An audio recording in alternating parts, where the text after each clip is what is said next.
Hey guys, today we are going to see how to screen record your desktop with VLC Player. Here we go.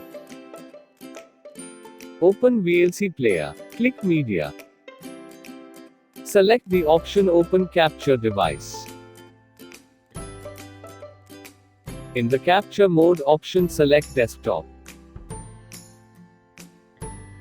Now you just change the frame rate.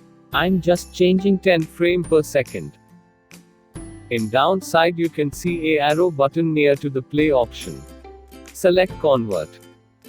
Select your destination where the file need to save.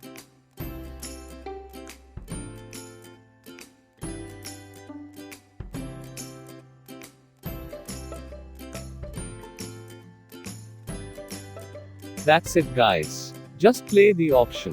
When you need to stop the screen recording, just stop the button. That's it.